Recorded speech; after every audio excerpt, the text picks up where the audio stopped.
Hi, hey Russ here. Welcome back to the shop. I know it's been about 3 weeks since I've done a video, but for the last 3 weeks, quite honestly, I've been working on my logs out front. If you remember, a couple of years ago, I started a series logging in the burbs, and I had these huge 22-inch logs I was going to process. Well, I did 3 of them by myself, and then for health reasons, I had not been able to do much of anything for 2 years. So this year I finally got somebody else that's just a little younger than I am. Between the two of us, we can actually now put out an honest day's work. It only takes us 3 days to do it, that's all together. So, but that ain't bad. So we managed to cut up almost all the other logs. I'm starting to get them stacked, so I got an idea of how I'm going to process them and be able to bring those slabs back into my shop.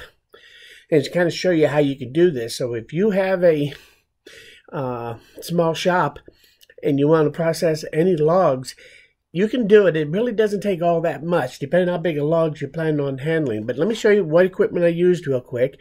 I'll take a look out front to show you what I have left there. And then we'll walk around and look at the cut stack real quick. So hopefully this won't take too long to do all this.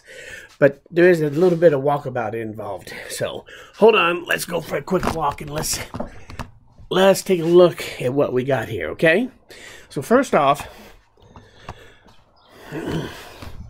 right here, I have my 2 chainsaws. I have this one has the mill on it for milling it into all my logs into slabs. It's the Alaskan mill. Chainsaw mill, and then I have my electric one right here. That's a 16-inch Oregon, and I have to tell you, that electric one is quite the little machine. And this is a 25-inch steel chainsaw, and I have the Alaskan mill on it, and so I pretty much leave that on there almost always, and I use this to actually slab them. Let me show you what we did over here. Right here is the pile of scraps that I got to get rid of, and I have only this one big log left, which is a trunk, and then I had this one right here. This one is about half done, so it really, the hard part's done now that it's all good and flat. But check this out right here. You see this gray area? There was a lag bolt in here, and this is about almost 3 inches into the trunk is where that was buried. Never did see until I made this slab cut, and wham, I hit that thing. Dolesville on the blade, needless to say. So that brought it to a screeching halt yesterday, and I'm resharpening the blade so that we can finish these logs. So anyway, I have the whole front end all cleared out then. So if I go around here to the side, through the side gate, this is what I got left. I got some ash all throughout here. There's some of the slabbing I already did over there. I have these 3 walnut logs here on the end, if you can see these. So these 3 here, they're all walnut. So I'm going to try to work from this end and do all the logging here and work my way back over there. So, but it shouldn't take us much longer, another week or so. But that's what I've been working on for the last 3 weeks.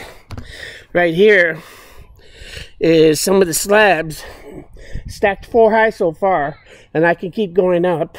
It's stacked right on the ground, and I'm putting them in there.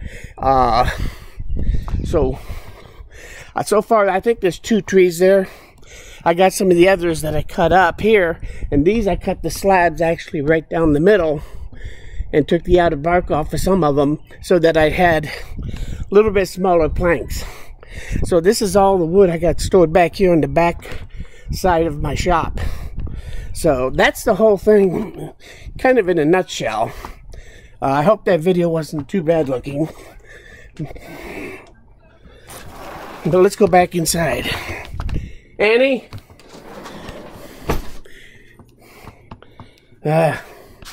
My dog, oh, there she is. She's outside, so wanted to make sure she didn't take off. So anyway, that's kind of where it's at.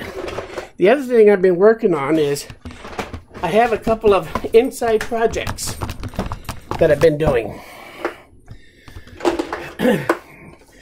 and they've been taking up some of my time. For example, I have, let's see. I have my saw right here. This is my 5.5 Ryobi, and this is going to be my saw I use on my panel saw that I have set up. So I've decided that since I'm going to dedicate this, I'm building a little dust collection thing here. It'll have 2 sides on it here, and this pipe will be cut and put on this so I can attach the hose to it. And this will be dust collection. I'll have this at an exact height so that I can take this.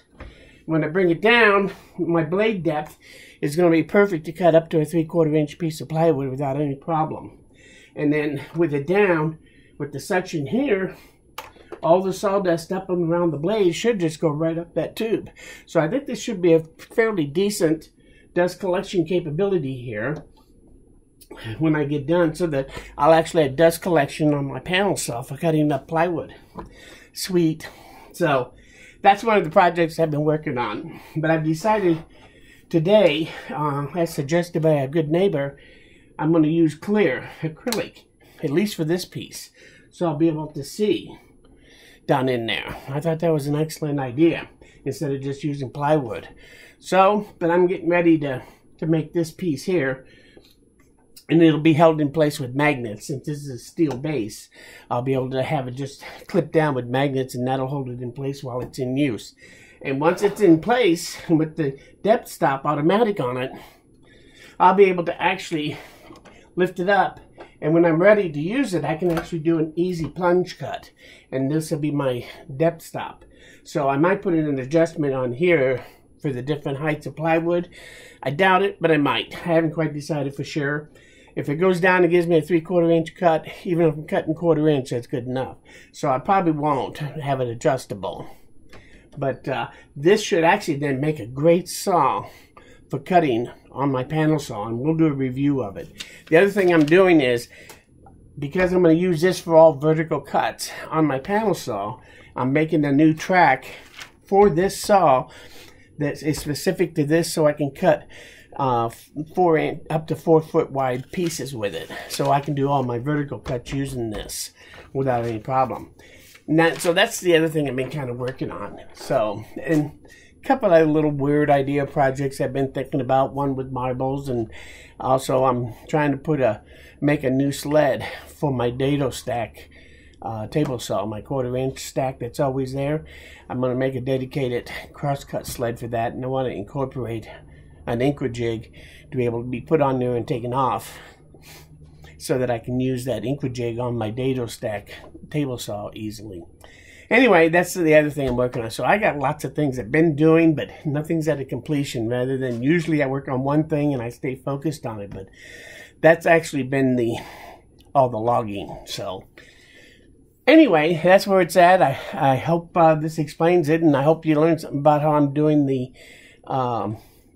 logs themselves. And now that I got them in slabs at the back of the shop outside, I can actually make a little dolly, so I can tip that slab up on an edge and dolly it over here and bring it into the shop and actually process those slabs one at a time in the shop, now that they're cut down to a size that I can get it into the shop, as opposed to when they were just one big log. So that's what I've been trying to do.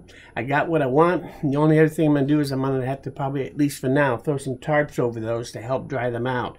And they probably will have to dry out for a bit more. I don't think they're quite ready to bring in. So I'll probably give them at least 6 months and then see what they're like, and see how moisture content is maybe. So down the road, but at least I got them to where I can now be able to start having them dry out so I can start using them. I'm excited to use all that logging lumber. It's taken a long time to get here.